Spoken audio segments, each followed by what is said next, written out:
بسم اللہ الرحمن الرحیم۔ صرف 5 منٹ کا مدرسہ قرآن و حدیث کی روشنی میں 193واں دن 13 رجب المرجب۔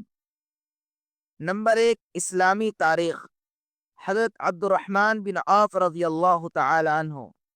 حضرت عبد الرحمن بن عوف رضی اللہ عنہ ان 5 صحابہ میں ہیں جنہوں نے شروع زمانے میں حضرت ابو بکر رضی اللہ عنہ کی دعوت پر اسلام قبول کیا۔ حضرت عبد الرحمن بن عوف رضی اللہ تعالی عنہ رسول اللہ صلی اللہ علیہ وسلم سے 10 سال چھوٹے تھے۔ 30 سال کی عمر میں اسلام قبول کیا۔ انہوں نے حبشہ اور مدینہ دونوں کی ہجرت کی۔ غزوہ بدر و احد اور تمام غزوات میں رسول اللہ صلی اللہ علیہ وسلم کے ساتھ شریک رہے۔ آپ کا شمار بھی ان 10 صحابہ میں ہوتا ہے جن کو نبی کریم صلی اللہ علیہ وسلم نے دنیا ہی میں جنت کی خوشخبری سنائی تھی۔ جب وہ ہجرت کر کے مدینہ آئے تھے تو ان کے پاس کچھ بھی نہ تھا۔ رسول اللہ صلی اللہ علیہ وسلم نے ان کا بھائی چارہ سعد بن ربیع انصاری رضی اللہ عنہ سے کیا تھا۔ انہوں نے مالی تعاون کی پیشکش کی تو حضرت عبد الرحمن بن عوف رضی اللہ عنہ نے انکار کر دیا اور مدینہ میں تجارت شروع کر دی، جس کی برکت سے آپ کا شمار مدینہ کے امیر ترین لوگوں میں ہونے لگا۔ حضرت عبد الرحمن رضی اللہ عنہ کثرت سے اللہ کے راستہ میں مال خرچ کرتے تھے۔ کبھی آپ نے اپنے مال کا آدھا حصہ خرچ کیا تو کبھی 40,000 دینار خرچ کیے اور کبھی 500 گھوڑے مع ساز و سامان اللہ کے راستے میں دیے۔ آپ نے 30 غلام ایک ہی وقت میں آزاد کیے۔ آپ کی وفات مدینہ منورہ میں سن 31 ہجری کو 75 سال کی عمر میں ہوئی۔ نمبر 2، اللہ کی قدرت۔ ناسمجھ بچے سے عقل مند انسان تک، عقل اللہ تعالی کی دی ہوئی بہت بڑی نعمت ہے۔ جب بچہ پیدا ہوتا ہے اسے کسی بھی چیز کو سمجھنے بوجھنے کی بالکل صلاحیت نہیں ہوتی۔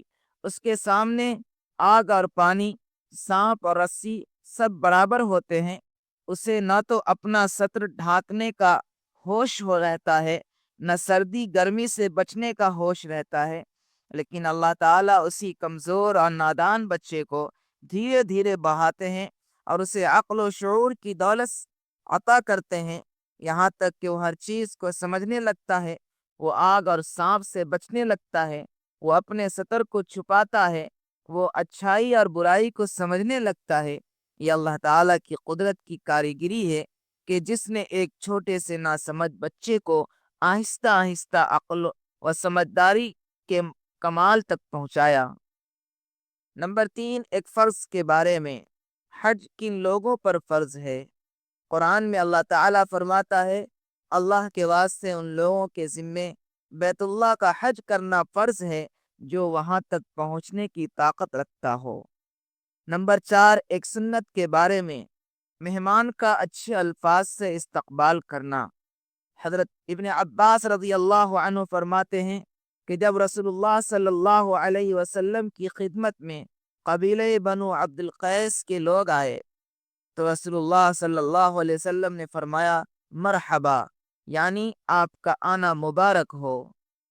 فائدہ اس سے معلوم ہوا کہ جب کوئی مہمان آئے تو خوش آمدید، مرحبا یا اس طرح کے الفاظ کہنا سنت ہے۔ نمبر 5، ایک اہم عمل کی فضیلت۔ صف کی خالی جگہوں کو پر کرنا۔ رسول اللہ صلی اللہ علیہ وسلم نے فرمایا، جو شخص صف کے درمیان خالی جگہ کو پر کرتا ہے اللہ تعالیٰ اس کو اس عمل کے بدلے جنت میں ایک درجہ بلند کر دیتے ہیں اور اس کے لیے جنت میں ایک محل بنا دیتے ہیں۔ نمبر 6، ایک گناہ کے بارے میں۔ خود کو برائی سے نہ بچانے کا انجام۔ رسول اللہ صلی اللہ علیہ وسلم نے فرمایا، قیامت کے دن ایک آدمی لایا جائے گا اور اس کو جہنم میں پھینکا جائے گا۔ جیسے ہی وہ شخص جہنم میں داخل ہوگا اس کے پیٹ کی ساری اتڑیاں باہر نکل آئیں گی اور وہ اس کو اس طرح گھمائے گا جس طرح گدھا چکی کو گھماتا ہے۔ جہنمی لوگ اس کے پاس جمع ہو جائیں گے اور تعجب کے مارے پوچھیں گے، تجھے کیا ہو گیا؟ تو ہم کو بھلائی کا حکم کرتا تھا اور برائی سے روکتا تھا، تو وہ کہے گا میں وہی آدمی ہوں، مگر میں تم کو تو بھلائی کا حکم کرتا تھا مگر خود اس پر عمل نہیں کرتا تھا، اور تم کو تو برائی سے روکتا تھا مگر میں خود اس سے نہیں رکتا تھا۔ نمبر 7، دنیا کے بارے میں ضرورت سے زائد عمارت وبال ہے۔ رسول اللہ صلی اللہ علیہ وسلم نے فرمایا، جو شخص ضرورت سے زیادہ عمارت بنائے گا تو وہ قیامت کے دن اس پر وبال ہوگی۔ نمبر 8، آخرت کے بارے میں اہل جہنم کی فریاد۔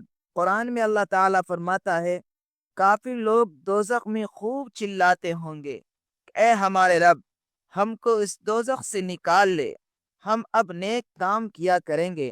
وہ کام نہیں کریں گے جو پہلے کیا کرتے تھے۔